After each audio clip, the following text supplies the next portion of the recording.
¿no? Porque en últimas, ¿qué significado tiene un poema? Pues algo que tiene el corazón y que golpea levemente o muchamente. Perdón por muchamente que no se dice, pero poesía también se dice, ¿no? Entonces se golpea, ¿no? En una u otra forma. Cuando uno oye las canciones desesperadas y esos soneticos de Neruda, ¿no? Eso lo golpea a uno, ¿no? Fuertemente, ¿no? La muerte famosa del amigo Borges, eso lo golpea a uno de forma especial. Y eso para yo que soy novelista, me dedico a la novela, tengo ese negocio de enmarcación, ¿no? Pero básicamente no, lo es novela. Y novela es una cosa bastante más alejada que la hermosa poesía. Comenté que vamos a hacer algo supremamente breve, lo mío. Entonces me limito simplemente a decir que Graciela para mí simplemente es, y perdón por el simplemente, tal vez, y aquí hay alumnos míos de creación literaria y se van a poner furiosos, porque ha sido la alumna, no se vengan alumnos, más dedicada. Y ya voy por qué. Porque cuando uno le dice a alguien, por favor, haz un cuento, y el cuento va a tratar sobre una mujer que sale al jardín, pues lógicamente la persona es un texto cualquiera y se inventa algo, la caída, que se cayó, que, lo que sea. El resultado puede ser bien, malo, regular, no importa. El asunto está en haberlo hecho con los elementos dados, perfecto. Pero cuando ese cuento, tú no sabes si lo que lees es poesía o prosa, y te vuelves loco. Y eso me pasó con Graciela, que eran relatos de página y media, 2 páginas, en donde prácticamente todo era poesía. Era más o menos esto pasado a la prosa. Una cosa muy complicada, en donde yo no quería sacarla ni mucho menos de su poesía para decirle, la idea es que escribas prosa, ¿no? Porque ella tiene la cabeza empoetada, ¿no? ¿O no? No comentarios. Entonces es muy mal para un profesor de algo decir que su alumno estrella es tal, pero Graciela, ¿no? Fue en todo sentido, era muy seria, básicamente por el reto que me supuso a mí el enfrentarse conjuntamente con poesía prosa, o el manda. No manda ninguna, ni mucho menos. Pero cuando tienes un texto apoesado o una poesía emprosada, entonces uno no sabe cómo manejar la cosa. Bien. Los cuentos apoemados. Va a haber una charla muy agradable, esperemos, entre Luisa Fernanda, otra poeta, ¿no? Y Graciela. Simplemente voy a leer 3 cositas muy pequeñas, muy corticas. Primero prendida.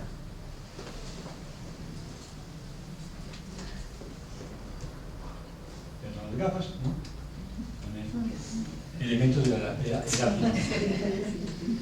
Prendada dice así: te quiero así, ni más ni menos, con la simpleza y la concreción de la tosudez, cuando la gana ya te sé.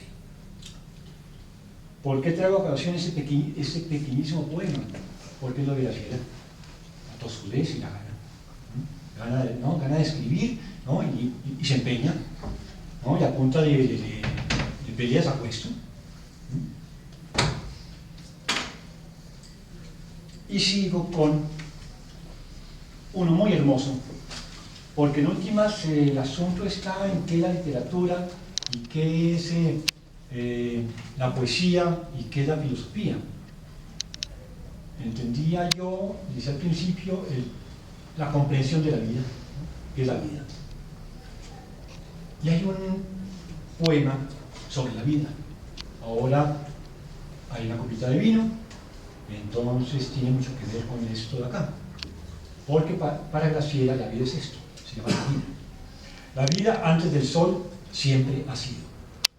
La vida antes del silencio siempre ha sido. La vida, aliento de libertad, oleaje divino, esperanza de bosque y manantial.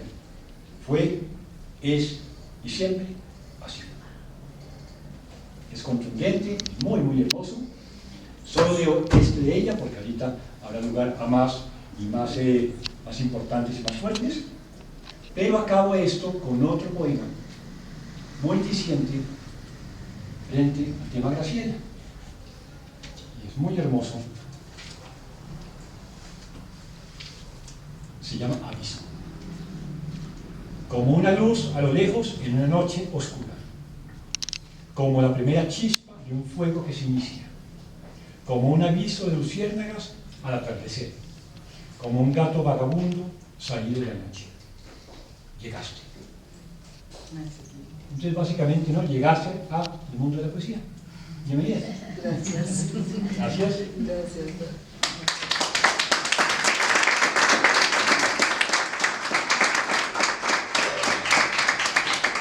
Gracias, Manuel, por esas palabras, por esa percepción tan del alma sobre la poesía, porque realmente, aunque hay muchas especulaciones y teorías y estudios desde la poética, realmente yo lo único que tendría que agregar para lo que nos dice Manuel es que también la poesía descubre la vida y por lo tanto también devela, ¿sí? Esos bordes que uno a veces no, tan sutiles, no, en el diario vivir, no, los flash de la luz de la vida no los deja ver, pero la poesía los descubre y los devela. Y esa es la magia de la poesía. Y muy contenta y muy, pues un honor presentar a Graciela en esta conversación porque me emociona profundamente, tú lo sabes. Conocí a Graciela hace 3 años. Más, como 5. Bueno, 5 años. En un taller de poesía con el maestro poeta Álvaro Miranda, uno de nuestros poetas colombianos mayores, en la Universidad Central. Y una de las cosas que admiré de ella desde que la conocí y que es difícil encontrar hoy en día entre tanto poeta y tan poca poesía que hay, es encontrar una persona con un alma de poeta. Es una persona auténtica y honesta con la palabra, ¿sí? Porque hay mucho juego con la palabra y es rico jugar con las palabras, pero en el caso de Graciela, Graciela tiene una conexión que para mí es muy importante con la palabra y es la cabeza y el corazón son uno solo. Entonces brota de una manera muy fácil y muy honesta, con una voz muy propia, con un tono muy propio, todo lo que escribe, ya sea poesía o ya sea lo que menciona Manuel sobre la prosa. No he leído yo el libro de relatos, pero me imagino. No, el que no te manda es el de la novela. Ah, ok. El de relatos está todo entre la negra. Ah, bueno. Pero esa es una de las grandes cualidades que he admirado yo en Graciela desde que la conocí. Y otra cosa que es una infidencia que sí quiero contar porque realmente me emociona mucho, y es que en esas recreos de taller y en esas complicidades que ejerce uno y que comienza a tejer esos lazos afectivos en el ejercicio de la escritura y complicidades, con Graciela una vez sentadas en una cafetería, estaba ella como con el deseo de publicar, pero no tenías la seguridad, ¿verdad? ¿Cómo fue eso? Sí, tenía miedo, hay que admitirlo, tenía miedo, tenía la colección de poemas, pero me daba miedo, era dar ese paso. Y Luisa Fernanda me dice, no, hazlo, hazlo, publica. Y esa noche me fui para mi apartamento y dije, sí, voy a publicar. Just do it. Y lo hice. Pero ese mensaje en ese momento me llegó porque me lo dio Luisa Fernanda. Era el momento de hacerlo. Sí. Y este es el sueño hecho realidad. Y es un poco, en términos un poco coloquiales y vulgares, es un poco coger el toro por el... ¿Cómo se llama? El toro por los cachos. Sí. A veces los escritores se demoran mucho en publicar, ¿cierto? Manuel. Sí, aquí no cae la propaganda, ni mucho menos. Sí. ¿No? Pero saco novela con Planeta, sale en un día, 2 días, ya definitivamente, y es una novela que terminé hace 2 años y pico. Sí. Sí. Tiende uno a guardar. Y tiende uno, por un lado, por lo que comenta Manuel, de todas maneras hay un proceso de edición, de revisión, en fin, pero además ese deseo de publicar y tomar la decisión de mostrarte al mundo, de descubrirse ante el mundo, de desnudarse ante el mundo, ¿sí? A nivel de la palabra, es un reto y no es fácil para muchas personas. Y bueno, me enorgullece profundamente, Graciela, tener en mis manos este libro, saber que también viene una novela en camino, eso me enorgullece muchísimo más. Y bueno, otra sorpresa, y es que yo cuando conocí a Graciela, ella escribía verso largo, y la admiraba muchísimo porque yo soy muy concisa en la palabra, mi estilo es muy sintético y condensado, yo hago poesía breve. Entonces ahora me encuentro con un libro donde ella sintetiza, condensa, busca más la palabra precisa, ¿sí? ¿Cómo fue eso? Bueno, eso ha sido un autotaller permanente de limpieza, de coger el martillito y estarle quitando los pedacitos que sobran. Se vuelve tal la rutina que lee uno un poema y es como una ruedita girando y sabe que se trabó ahí hay un que sobra o hay un él que no debe estar. Entonces cuando llega uno a leerlo y la ruedita gira, hasta el final ya quedó. Pues así es que lo hago yo, no sé si estará bien o mal, pero así es que me funciona el autotaller. Pues te funcionó al punto que, por ejemplo, cada verso que uno lee de este poemario encuentra perlas. Es un tejido de perlas. Por ejemplo, en el primer verso de las compuertas del alma: si tuviese compuertas en el alma, olvidaría cerrarlas. Eso es. No necesita una palabra más, no necesita un artículo, no necesita un adjetivo más, no necesita. Eso es una labor de depuración muy grande para lograr esa sensación y ese pensamiento condensarlo de esa manera. Ya me suelto, que me sorprendió mucho.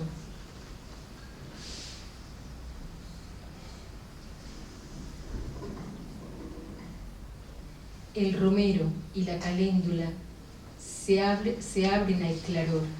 Por ejemplo, el romero y la caléndula se abren al claror. Ahí hay una gran influencia también de poesía como oriental, ¿o no?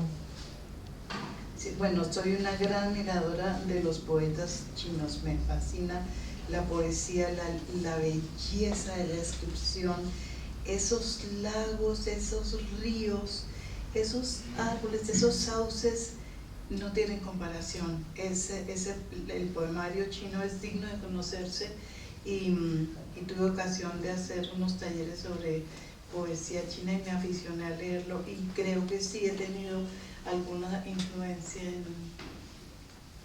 por ellos, ¿no? Por la poesía china. De hecho, el inicio del libro es de un poema de Xin Piao y dice: lluvia de fiesta golpeaba las ramas de los árboles bajo una música que aún escucho al cerrar los ojos. Esos chinos son una maravilla.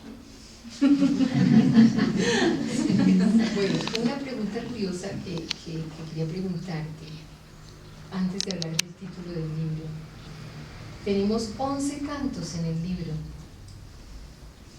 11, no sé si tendrá que ver, ya son interpretaciones mías. 11 en la numerología es un número maestro. sí, no sabía ¿no? eso. Fíjate tú el inconsciente. ¿Por qué 11 y no 12 o 10? ¿Por qué Cogí los poemas y los organicé por temas, ¿no? Tema de amor, tema de familia, tema de la vida, naturaleza, etc. Y me salieron 11, porque sí. Esos eran la cantidad de temas que tenías. Esa era la cantidad de temas que tenía. Tenía 10 y decidí poner los poemas en inglés, que tengo ya algunos para el libro en inglés, que voy a lanzar el poemario en inglés. Y me salieron 11, no sabía que eso era un número especial. No sabía. Sí. Por otro lado, ahora sí, háblanos la música del elemento. Bueno, había contado yo anteriormente aquí en una reunioncita con las amigas, en un viaje tuve ocasión de subir a los Peninos ingleses, que son unas colinitas de nada, pero bueno, para allá son unas montañas grandísimas. En la cima de una de estas colinas hay una escultura de un japonés que está hecha enteramente con tubos normales y corrientes, pero tiene tranquilamente la altura de un edificio de unos 15 pisos. Se inician los tubos y empieza una rotación de esos tubos y termina como abriéndose, y la brisa en la montaña es constante y muy fuerte, entonces pasa por los tubos y permanentemente hay música.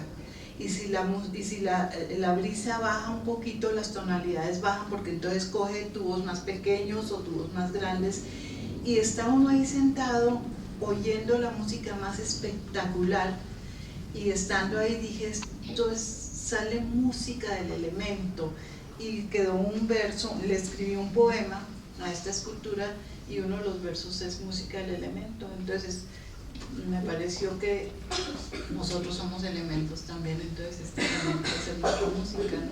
¿Te parece que nos leyeras ese poema? Muy bueno.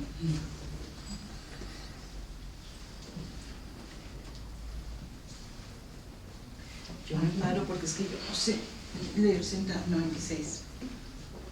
Se llama El árbol cantor, escultura sonora de Mike Liu, de Tonkin Liu, en Manchester, Inglaterra. Sobre el horizonte de los Peninos regio se alza el árbol cantor. El viento cala sus diagonales y reverberan voces que viajan por la llama. Se crea música a partir del elemento. Espirales de silencio se turban bajo la mirada en piedra de un águila tallada por vikingos.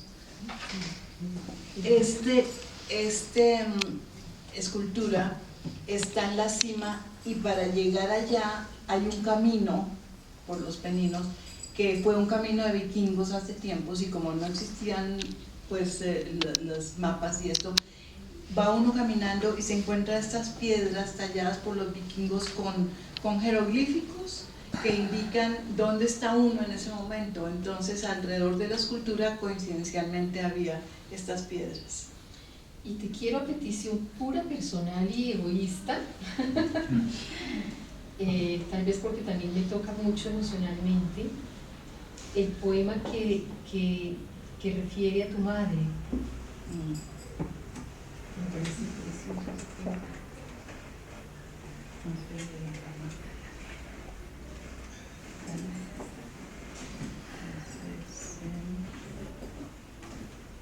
Aquí casi la gran mayoría de las personas que están aquí conocieron a mi mamá, claro.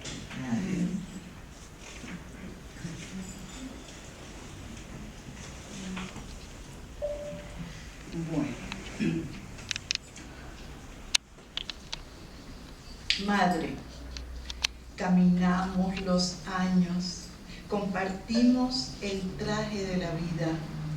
Tu cara fue espejo de mi cara. Viajamos en delfines rosados por ríos de amapolas silvestres. El mismo río arrimó el barquero a nuestra puerta. El espejo que te vio joven ya no refleja el rostro. se va mi amiga, mi libro de secretos, mi apoyo y compañera. Se la lleva el barquero al país de los seres eternos, de los seres alados.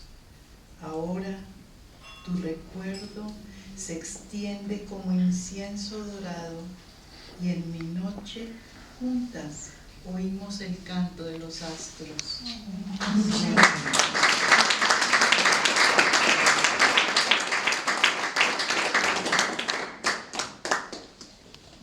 Y para sorpresa también mía, de este tono intimista, personal, a partir de la experiencia que maneja también con tanta fluidez Graciela, pasamos a un poema que para mí ha sido una sorpresa porque de lo que yo le había leído hace unos años, no le conocía cierto tono juguetón con la palabra y hasta irónico.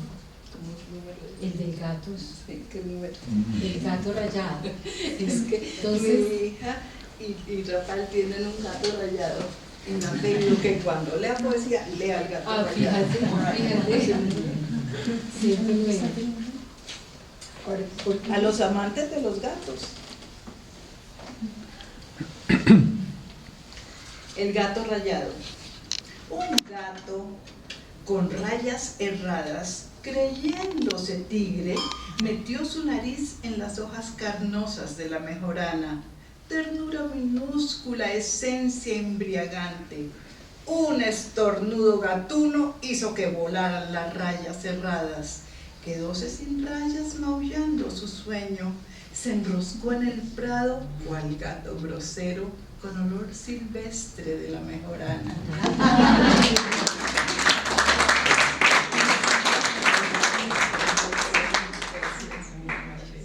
Bueno, muchísimas gracias porque ha sido muy emotivo esto, de verdad muchas gracias y ha sido un gusto enorme. Voy a leer algunos de los poemas del libro. ¿Quieres? Sí.